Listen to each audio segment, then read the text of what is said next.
Women in the USSR, the Stalin era, equality and traditional motherhood, 1928-1941.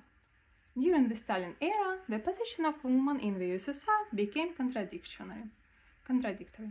On the one hand, the state demanded the full participation of women in socialist construction. Women were expected to work on factories, construction sites, collective farms, schools, and public institutions.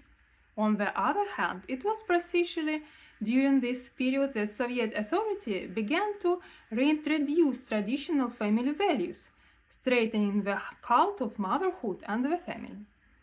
A distinctive Soviet model emerged. A woman was expected to be simultaneously a worker, a mother, and the caretaker of a family. Industrialization and Women. What happened? At the end of the 1920s, large-scale industrialization began in the USSR. The state constructed factories, metallurgical plants, mines, power stations, and railways. To fulfill the 5-year plans, the country required millions of workers. There was a shortage of men.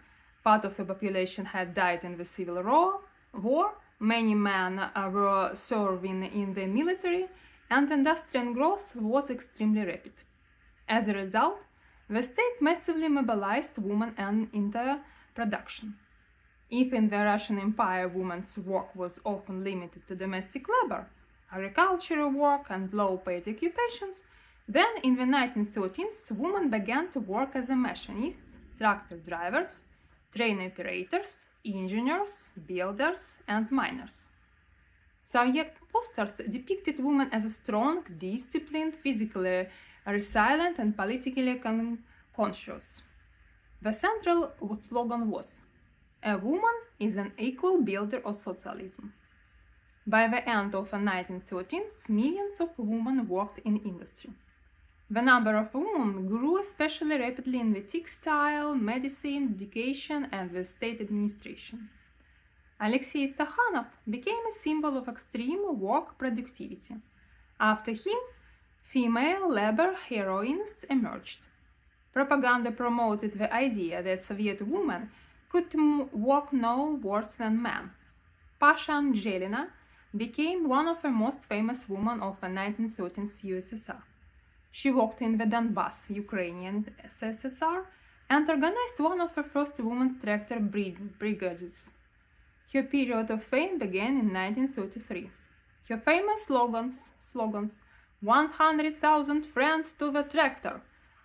Soviet propaganda presented her as a symbol of female technical competence, the destruction of old gender roles, and the victory of socialism in the countryside.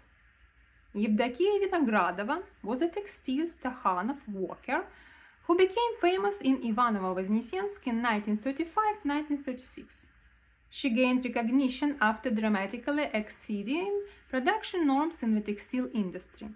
The term Vinogradova movement emerged as a parallel to the Stakhanov movement. She operated significantly more looms than standard norms required. Anna Shetinina was the first woman captain of a long-distance sea vessel in the USSR. She worked in the Far East and became widely known in the 1935 as a ship captain. She became a symbol of women entering even traditionally male professions. Soviet media portrayed her as an example of courage, professionalism, and socialist equality. The aviator and the Soviet aviation heroine Marina Raskova became one of the most famous Soviet women.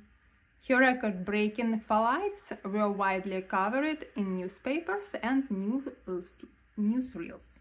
Later, during the war, they participated in the creation of women aviation regiments. Reality. However, real conditions were difficult. Long working hours, food shortages, communal housing, physically demanded labor, and low levels of domestic comfort.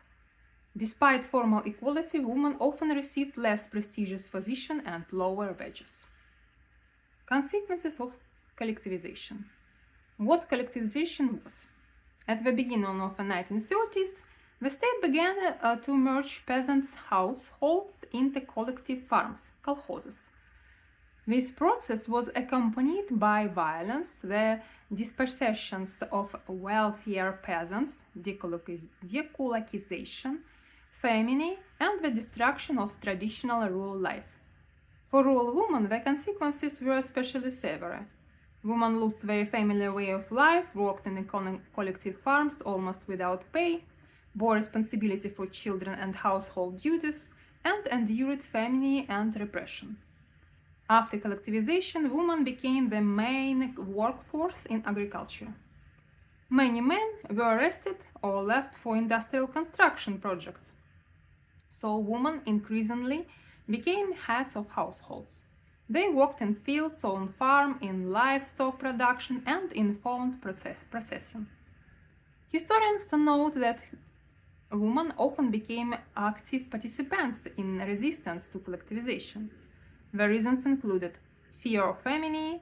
Women were particularly affected by the early 1930s hunger crisis, including the so-called Holodomor in Ukraine, loss of cows and household property, protection on family and children, religious belief, destruct of the state. In the early 1930s, a wave of so-called women's riots, Baby Bund, swept across the USSR. Soviet authorities consider female protest especially dangerous because women attracted sympathy. The protests appeared non-political, and officials feared broader rural unrest. Some women supported collectivization. Their reasons include access to machinery and the possibility of escaping patriarchal dependence. Maria Demchenko was a record-breaking sugar beet producer and an example of heroic labor in collective farming. She worked in the Kiev region of the Ukraine SSR in the mid-1930s. Demchenko became famous for her exceptionally high sugar beet yields. In Soviet press, she was portrayed as an exemplary kolkhoz worker and disciplined laborer, and a heroine of socialist field. She participated in the agricultural Stakhanov movement. Stalin's family policy. In the 1920s, the Bolsheviks promoted freedom of marriage and simplified divorce procedures. However, in the 1930s, the policy changed. The state concluded that society needs a stable family structure, higher birth rates, and greater social discipline. Soviet propaganda began to glorify motherhood, family stability, and large families. Divorce became more complicated and more expensive. In cinema and the press, the ideal woman was increasingly portrayed as a caring mother, a good homemaker, a devoted wife, and simultaneously a working citizen. Ban on abortion. While the ban occurs in the 1920s, the USSR became the first country in the world to legalize abortion. However, in 1936, the state almost completely prohibited it. The reasons included declining birth rates and major demographic losses caused by the civil war, famine, collectivization, and political repression. The Soviet leadership feared population shortage, labor deficit, and weakening of the future army. The decree banning abortion was preceded by a powerful propaganda campaign in Soviet media, especially in women's magazines such as Rabotnitsa, the woman worker, and Krestyanka, the peasant woman, in 1935-1936. Participants in the public discourse identified three social dangers associated with abortion: the destruction of the family, childlessness as a violation of a woman's civil duty, and the personal unhappiness of women failing to fulfill their natural maternal instinct. Motherhood propaganda was expressed through widespread slogans in the posters such as "A healthy woman must be a mother" and "Motherhood is not a burden but a joy." Even in cases where a husband was absent, women were encouraged not to terminate pregnancies, since the Soviet state would assume responsibility for material support of motherhood. At the same time, legislation on alimony, child support, was tightened and its enforcement because the responsibility of enterprise administration and NKVD departments. Anti-abortion propaganda was accompanied by social support, measures for pregnant women, including maternity leave, 2 months, protection against illegal dismissal of pregnant workers, promotions of fathers' involvement in child rearing, and stricter divorce procedures. Restrictive measures were presented as guaranteeing the joy of natural, maternal civic duty. It was promoted that every woman in our country must work to the mother. A generation was being shaped in which intimate expressive experience was silenced and reframed as a public virtue. New policy. Abortion was permitted only for medical reasons or when their mother's life was in danger. Doctors performing illegal abortions could face imprisonment, professional disqualification, and criminal prosecution. Particular repression targeted underground midwives and illegal practitioners, back alley midwives. Punishment of women. Women were less frequently imprisonment, but they could be fined, publicly condemned, dismissed from work, or placed under administrative monitoring. In some cases, abortion-related cases were treated as antisocial behavior. Enforcement. The ban was enforced by the police, prosecutors, public health authorities, party organizations, and hospital administrations. Doctors were required to report illegal procedures, and medical institutions were subject to state inspections. Despite the ban, illegal abortions continued. Women turned to underground practitioners, and mortality from unsafe procedure increased. Abortions rate. Exact numbers are difficult to determine because after 1936 many procedures became clandestine. However, historians estimate that in the early 1930s, tens of thousands of legal abortions were registered annually in Moscow alone. In some sites, the number of abortions approached the number of births. Social attitudes toward the ban. Many urban and working women reacted negatively to the ban, citing poverty, housing shortages, difficulties in child rearing, the double burden, and the fear of losing employment. A common sentiment was that the state demanded childbirth but did not make everyday life easier.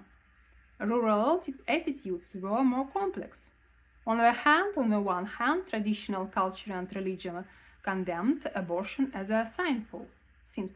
On the other hand, poverty, famine, and harsh labor conditions made raising many children extremely difficult. Some men supported the ban as a restoration of family order, while others feared increased poverty and family expenses. The Orthodox Church traditionally opposed abortion, and many believers viewed the ban as a return to more moral policies. Pronatalist Policy. Pronatalist policy refers to state measures aimed at increasing birth rates. In the Stalin era, children were increasingly viewed as the future builders of socialism, future soldiers, and the resources of the state. Support for large families. The state introduced subsidies, payment to mothers, and benefits for large families. Motherhood was transformed into a civic duty and patriotic obligation. Motherhood as a heroism. Propaganda portrayed mothers as heroes on the same level as the workers and soldiers. Newspapers, posters, and film promoted the image of the Soviet mother's heroine. Posters often depicted large families, children alongside Stalin, and women with an infant against the backdrop of factories and collective farms. In 1944, the honorary title Mother Heroine was established for women who gave birth to and raised 10 or more children.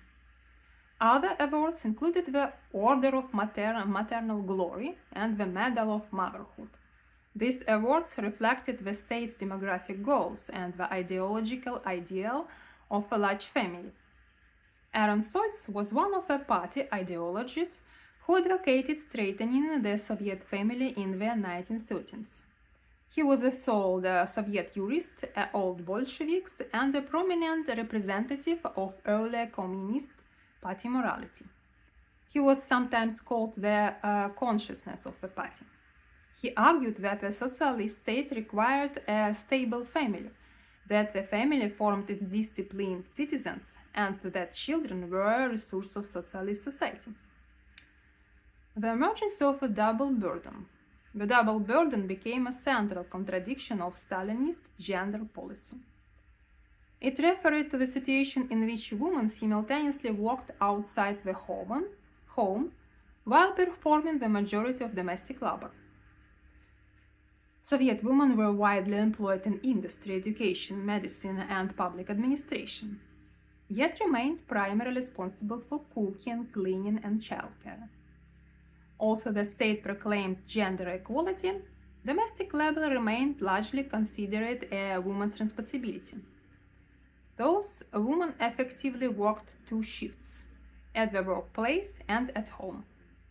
Historians consider the double burden one of the most significant contradictions of the Soviet gender policy.